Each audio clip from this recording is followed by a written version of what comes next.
Hi, hello, this is Hendrik. Let me introduce you to the new little tool I created called Prompt Tester. Prompt Tester allows you to quickly generate and test your large language model prompts. It also provides you detailed feedback that can help you then find small mistakes and general insight.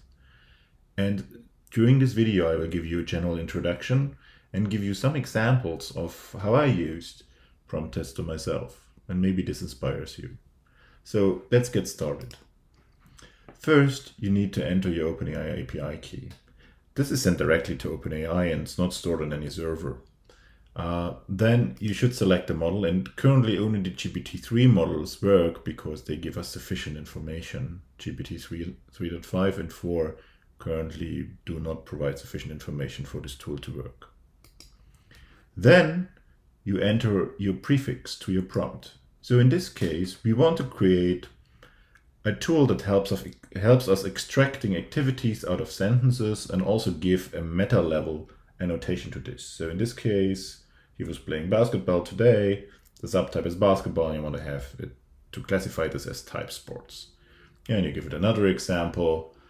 And then on the right side, you define test examples. Each test example is formulated within a paragraph, and the input is separated from the output using the double hashes. You also see the color highlighting to indicate that. So for the input sentence, I think I will go home early tonight, we expect an output type equals social, subtype equals home. And here are some other examples. So now we can package this up and hit the Analyze button. This sends it over to GPT-3 query and gives us back the test examples with color highlights for the answers. And what the colors indicate per token is, could the model produce this token either as top 1 prediction, then it's green. If it's within the top 5 predictions, it's yellow. And if it's outside of the top 5 predictions, it's violet. So what we see here is that for our first sentence, it could produce most of it actually pretty nicely. It has some trouble with social here. The same is true for this example down here. So you might wonder what's going on. So we go back to the prefix and we figure, oh, we actually made a little typo. So we wrote so-called instead of social. So let's add the I and run the analyze again. And you see, oh, well, now everything is green, and maybe the model can actually produce this output pretty well. We still see an issue here with the type. So type is yellow here, it's not number 1 prediction. If you hover over the token, you see that at this point it's much more likely to have a space type, not just type there. So if we look at our example formulation, we also see that we made a little typo there as well. We should probably have a space here just to be uniform with all the other examples. After correcting this, we can hit the Analyze button again, and voila. So this is a pretty straightforward use case for this tool. Let's look at another example. So here we want to figure out a prompt that, given a country, gives us back the capital of this country. We have some examples here: country France, capital Paris, country USA, capital Washington. And we have some test examples, even for countries that don't exist anymore, like West Germany. So let's see how well our prefix can actually help solving these examples here. Obviously, actually pretty good, it's all green. But now I wonder, do I really need the prefix? So one quick test I can do is click this button here, which says include non-prefix. If I select this and hit Analyze again, I actually get, for each test examples, 2 results. One by using this prefix and showing you the output, and one by not using the prefix, just using the test example plainly, nothing in front of it. And we see that this is actually sufficient here. So we might have a good example for a 0-shot scenario. So we can ignore this whole thing here on the left side.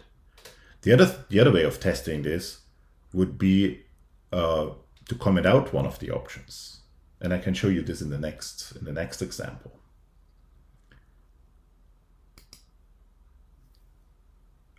So here we want to have a sentiment classification. So we're given in a review.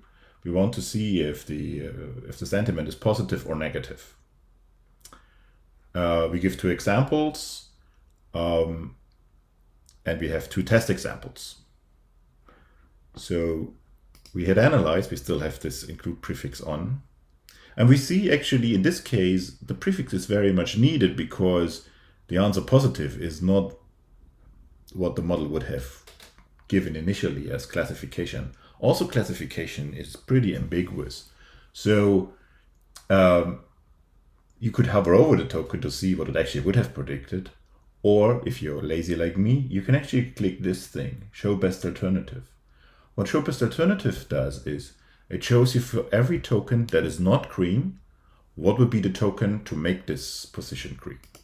So in this case, you see it would actually be PG, which is normally the age rating for films. So in the context of film, this makes total sense. And given that we only said classification, maybe it didn't know on which axis it should classify.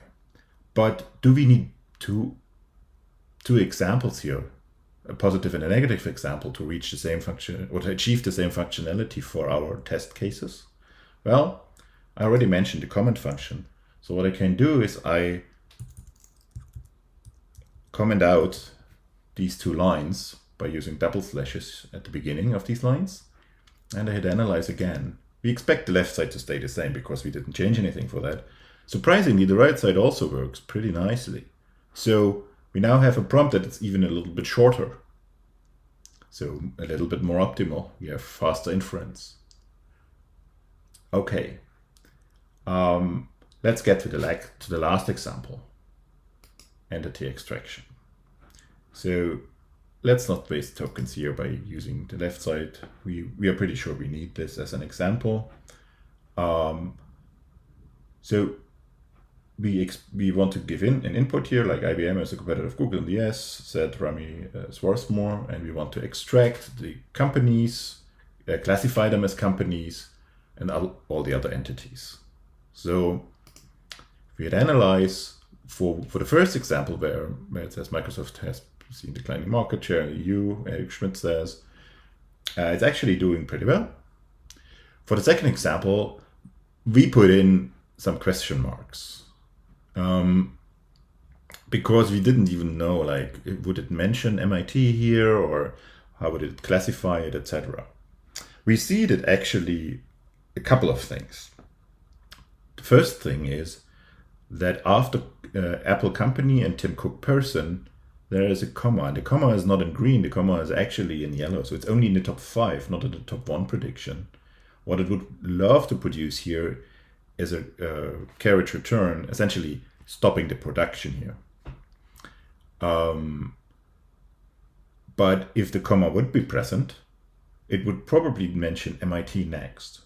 Yeah, and of course not classify it as person. This is just a substitution if the question mark would stay here. So, but to see what it actually would have done, we could go, for example, to person here and trigger a constraint generation. So what happens now if I click on person is it takes all the tokens up to including person as a prompt and then asks the model to complete. So it does an open generation. It does not only take this as a prompt, but also the original prompt, of course. So if I click here, we see input, Apples and Cook, blah, blah, blah, blah, and it would produce actually what we already figured out, a carriage return or a line break, and then it would start fantasizing another input. But to go a little bit further, assuming we could get the model to produce this comma here, what would happen then? So let's click on the comma. Remember, we are creating a constraint generation here, which takes the prefix prompt, all the other tokens up until comma, including the comma, and asks the model now complete. and we'll see what happens then. And actually then it would add MIT as a university. Unfortunately, we probably have to provide more examples to make this functionality happen. But there is no easy fix to force the model to produce this comma here. I hope this gave you a little bit of an introduction into promptest. I hope you're excited to use it. Again, please use your OpenAI API key. I try to indicate at least some direction of costs for each kind of model. So if you want to play around with this, maybe start with the cheaper ones and then work your way up to the more expensive ones if it doesn't work. Thank you for listening and try it out.